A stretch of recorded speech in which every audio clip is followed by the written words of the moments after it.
Idea of वार्तालाप। अज की जी वार्तालाप है ये जो स्ट्रक्चर रहेगा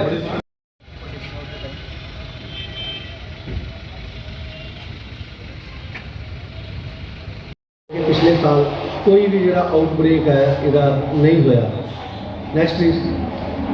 एक मिनट आड़ी सारिਆਂ ਦੀ खास करके प्रेस की जानकारी भी बहुतिਆਂ ਨੂੰ ਤਾਂ जानकारी है। ਅਸੀਂ 281 पेशेंट ਇੱਥੇ ਸਾਡੇ ਕੋਲ ट्रीटमेंट ਦੇ ਵਿੱਚ ਚੱਲ ਰਹੇ ਨੇ। नैक्सट अगला ਜਿਹੜਾ एक प्रोग्राम ਸਾਡਾ टीबी एलिमिनेशन प्रोग्राम ਚੱਲ ਰਿਹਾ है ਤੇ मैं एक मतलब किस अंदाज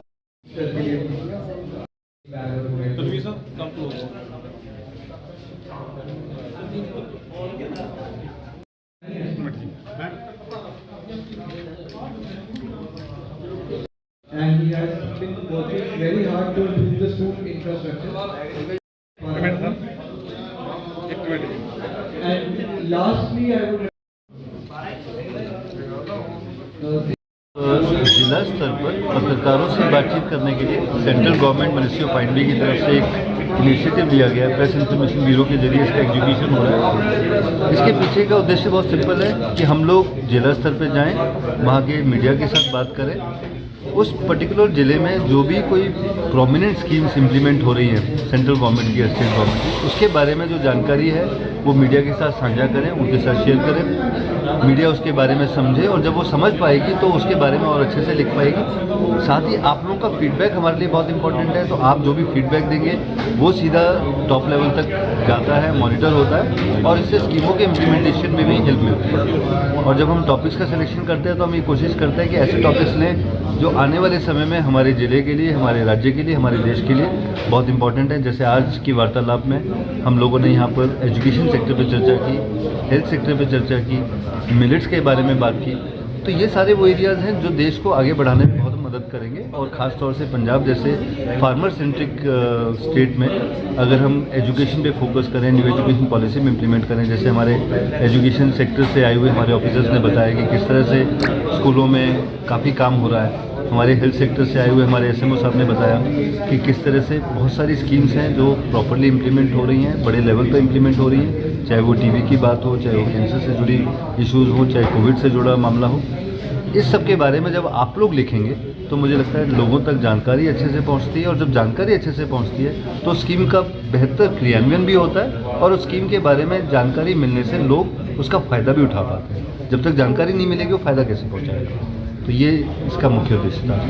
सर कोई मतलब की स्कीमां का मतलब बेसिकली की किन्ना स्कीमां बारे में दस्या गया जी? जैसे अभी बताया कि एजुकेशन सेक्टर के बारे में, हेल्थ सेक्टर के बारे में और आज एक सेक्टर के बारे में और बात की, मिलेट्स के बारे में। खास तौर से पंजाब के कुछ इलाके हैं जहाँ पानी बहुत ज़्यादा नहीं होता और आपको पता है कि मिलेट की खेती करना या मोटे अनाजों की या मूल अनाजों की खेती करने के लिए बहुत पानी नहीं चाहिए, एनवायरमेंटल फ्रेंडली है, उपभोक्ता के लिए, हम सब के लिए एज ए यूज़र हेल्दी है, बहुत अच्छा हेल्दी अल्टरनेटिव है। आज आप जानते हैं कि हमारी युवा पीढ़ी कहीं ना कहीं वेस्टर्न कल्चर के इन्फ्लुएंस में एक स्नैक्स फास्ट फूड कल्चर की तरफ बढ़ रही है, उससे उनकी सेहत पे नुकसान हो रहा है। अगर हम किसी तरह से उनको मोटे अनाज की तरफ वापस लाएँ, अपने डाइट का हिस्सा बना लें, तो हमको एज ए उपभोक्ता भी फ़ायदा हो रहा है, हमारी हेल्थ इंप्रूव हो रही है, प्लस हमारे फार्मर्स को एक नया ऑल्टरनेटिव मिल रहा है कि अपनी इनकम को बढ़ा सके। जहाँ पर बहुत ज़्यादा संसाधन नहीं है वहाँ वो मोटे अनाज की खेती करेगा, उसको एक इनकम का नया सोर्स मिलेगा और एनवायरमेंटल फ्रेंडली, ये सबसे बड़ा फैक्टर है कि सस्टेनेबल इकोलॉजिकल कंजर्वेशन के लिए मिलेट्स की खेती को प्रमोट करना बहुत ज़रूरी है। आपको पता है कि धान की खेती में जितना पानी चाहिए मिलेट्स की खेती के लिए उसका 1/30वां हिस्सा भी नहीं चाहिए, तो कितना कम संसाधन उसके लिए चाहिए। ये सब के बारे में बात करने के लिए मीडिया से मिलेट्स के ऊपर जो है कोई एमएसपी है गवर्नमेंट की तरफ से कोई? देखिए, मिलेट्स के प्रमोशन के लिए मल्टीपल लेवल पे काम हो रहा है, इसीलिए international year of millets declare कराया गया है सर हमारे पीएम साहब के इनिशिएटिव से। इसमें एमएसपी में हम कैसे मिलेट्स की ज़्यादातर फसलों को ला सकें, पहला प्रयास ये है। दूसरा, डिमांड को कैसे ड्राइव कर सकें, ये बहुत इंपॉर्टेंट है। डिमांड आएगी तो अपने आप किसान की वैल्यू बढ़ जाएगी और डिमांड के लिए क्या कर रहे हैं कि मिड डे मील का पार्ट बनाने की कोशिश हो रही है। आंगनवाड़ी का जो एक उसमें मिलेट्स का एक बड़ा अहम भूमिका होगी। एजुकेशन सेक्टर के में एजुकेशन डिपार्टमेंट के जरिए, चाहे वो CBSE का बोर्ड हो, चाहे स्टेट गवर्नमेंट के एजुकेशन बोर्ड्स हो, उनके जरिए ये बात पहुंचाने की कोशिश की जा रही है कि हर बच्चा अपने टिफ़िन में हर 1 या 2 दिन के बाद मिलेट्स का खाना जरूर लेकर आए। इसी तरह से आपने खुद देखा PM साहब ने संसद भवन में लंच होस्ट किया मिलेट्स का। हमारे कई स्टेट्स के CMs ने स्पेशल लंच होस्ट किया मिलेट का। इवन आज जब हम वार्तालाप कर रहे हैं तो कोशिश करेंगे कि कुछ मिलेट्स के व्यंजन उसमें शामिल हो, यानी मिलेट हमारी रोज़मर्रा की खाने में शामिल हो जाएगा तो बाकी चीज़ें अपने आप हो जाएंगी, क्योंकि डिमांड जब होती है तो डिमांड के साथ वैल्यू अपने आप आती है। ਵੀ ਵੱਲੋਂ ਕੋਈ ਕਾਨਫਰੰਸ ਕੀਤੀ ਗਈ ਹੈ, ਇਹਦੇ ਬਾਰੇ ਕੀ ਕਹਿਣਾ?